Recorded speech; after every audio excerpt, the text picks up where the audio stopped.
Hello viewers, welcome back to உங்கள் pharm easy உலகம். இன்று மருந்து இல்லாமல் உடல் எடையை கட்டுப்படுத்துவது எப்படி என பார்க்கலாமா? உடல் எடையை கட்டுப்படுத்த பல வழிகள் உள்ளன, ஆனால் அவை அனைத்தும் உடல் மற்றும் உள ஆரோக்கியத்தை காக்கும் வகையில் இருக்க வேண்டும்.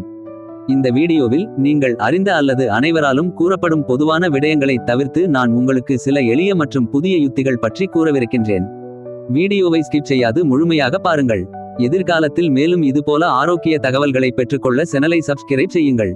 இங்கு குறிப்பிடப்படும் விடயங்கள் பற்றிய முழுமையான தகவல்களை அடுத்து வரும் வீடியோக்களில் தனித்தனியே விரிவாக பார்ப்போம். இன்று எளிய சில வழிகளை பார்க்கலாம். முதலாவதாக, உடலின் நேர அமைப்பு எனப்படும் சர்கேடியன் ரிதம் பற்றி பேசுவோம். இந்த இயற்கையான பரிமாணத்தை சரியாக பயன்படுத்துவதன் மூலம் உங்கள் உடல் எடையை எளிதாக நிர்வகிக்க முடியும்.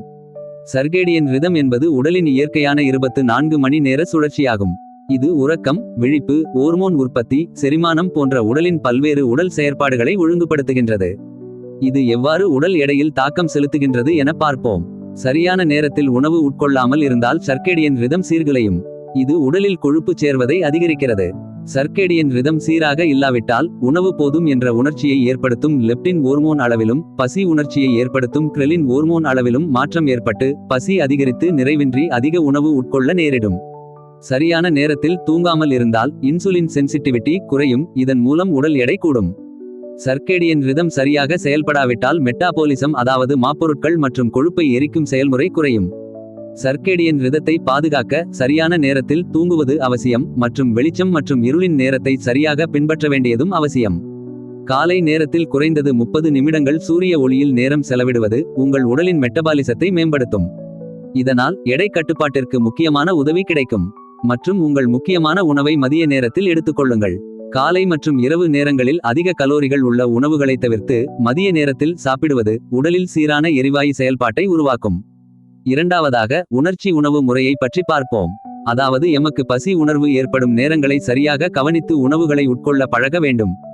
இவ்வாறு உடல் உணர்வுகளை புரிந்து உணவுக்கு நேரம் கொடுத்தால் எடையை குறைப்பது மற்றும் எடையை கட்டுப்படுத்துவது எளிதாக இருக்கும். மற்றும் சத்து நிறைந்த உணவுகளை சுத்தமான முறையில் உட்கொள்ள வேண்டும். உதாரணமாக முழுமையான உணவுகள், காய்கறிகள் மற்றும் பழங்கள் உடலை சீராக வைத்திருக்க உதவும். மூன்றாவதாக, குடல் ஆரோக்கியம். எடையை குறைக்கும் மற்றுமொரு முக்கிய அம்சம் குடல் ஆரோக்கியத்தை பேணுவதாகும். குடல் ஆரோக்கியமாக இருந்தால் எடையை குறைக்க மற்றும் உடல் ஆரோக்கியத்தை பேண எளிதாக இருக்கும்.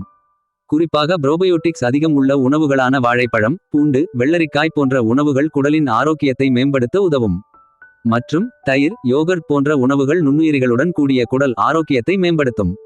நான்காவதாக, ஃபாஸ்டிங், அதாவது விரதம் அல்லது நோன்பு முறைகளை பற்றி பார்க்கலாம். நோன்பு கடைபிடிப்பது உடல் நலத்திற்கு மட்டுமல்லாமல் எடையை குறைப்பதற்கும் எடையை கட்டுப்படுத்துவதற்கும் மிகவும் பயனுள்ள செயற்பாடாகும். சில முக்கியமான நோன்பு முறைகளை பற்றி பார்ப்போம். 16 கீழ் 8 என்ற முறை.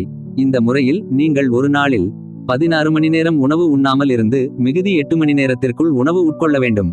அடுத்து 5-2 என்ற நோன்பு முறை. இந்த முறையில் வாரத்தில் 5 நாட்கள் சாதாரணமாக உணவு உட்கொண்டு தொடர்ச்சியாக 2 நாட்கள் 500 தொடக்கம் 600 கலோரிகள் மட்டுமே உணவு உட்கொள்ள வேண்டும்.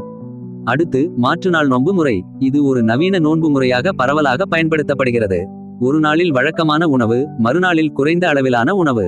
நோன்பு கடைபிடிக்கும் போது அதிகமாக நீர் பருகுவது உடலுக்கு தேவையான சத்துக்களை வழங்கும். நோன்பை முடித்ததும் நல்ல புரதம் மற்றும் நார்ச்சத்து உள்ள உணவுகளை உட்கொள்ள வேண்டும். ஐந்தாவதாக, உடற்பயிற்சி மற்றும் மன அமைதி பற்றி பார்ப்போம். உடற்பயிற்சி என்பது எடையை குறைப்பதில் முக்கிய பங்கு வகிக்கின்றது, ஆனாலும் அது கடுமையாக இருக்க வேண்டிய அவசியம் இல்லை. உங்கள் உடலை சுறுசுறுப்பாக வைத்திருக்க சில எளிய பயிற்சிகள் மற்றும் மன அமைதி பயிற்சிகள் போதுமானதாகும். குறிப்பாக எளிய நடைப்பயிற்சிகள் உடலை சமநிலையாக்க உதவும். யோகா மற்றும் தாய்சி போன்ற பயிற்சிகள் உங்கள் உடலை சீராக வைத்திருக்கும். மேலும் மனதை அமைதியாக வைத்திருப்பதும் எடை கட்டுப்பாட்டிற்கு உதவும். அடுத்ததாக, தூக்கம் மற்றும் மன அழுத்தம் எவ்வாறு எடை கட்டுப்பாட்டில் தாக்கம் செலுத்துகின்றது என பார்ப்போம். உங்கள் எடையை சரியாக நிர்வகிக்க முறையான தூக்கம் மற்றும் மன அமைதி முக்கியம். அதாவது முறையான உறக்கம் எமது உடல் எடை அதிகரிப்பதை குறைக்கும். குறிப்பாக 7-9 மணி நேர தூக்கம் எடையை கட்டுப்படுத்த உதவும். மன அழுத்தம் அதிகரிக்கும் போது உடல் எடையை முறையாக பேண முடியாது. மன அழுத்தத்தை கட்டுப்படுத்த தினசரி தியானம் அல்லது மூச்சு பயிற்சிகளில் ஈடுபடுவது உகந்தது. இது உங்கள் மன அமைதிக்கும் உதவும். இந்த அனைத்து யுக்திகளும் எடையை எளிதாக கட்டுப்படுத்தவும் மற்றும் உடலையும் மனதையும் ஆரோக்கியமாக வைத்திருக்கவும் உதவும். இவற்றை பற்றிய முழுமையான தகவல்களை தனித்தனியே விரிவாக தெரிந்து கொள்ள தொடர்ச்சியாக எம்மோடு இணைந்திருங்கள். உங்களுக்கு முழுமையான மற்றும் உடல் எடை குறைப்பு பற்றிய மருத்துவ உதவிகள் அல்லது டயட் பிளேன் தேவைப்பட்டால் டிஸ்கிரிப்ஷனில் உள்ள எண்ணுக்கு #டயட் பிளான் என வாட்ஸ்அப் செய்யுங்கள்.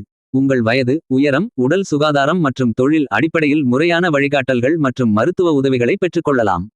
இந்த வீடியோ உங்களுக்கு பயனுள்ளதாக இருந்தால் லைக் செய்யுங்கள், சப்ஸ்கிரைப் செய்யுங்கள் மற்றும் ஷேர் செய்ய மறக்காதீர்கள். பார்மசியுடன் எப்போதும் ஆரோக்கியமாக இணைந்திருங்கள். அடுத்த காணொளியில் சந்திப்போம். நன்றி.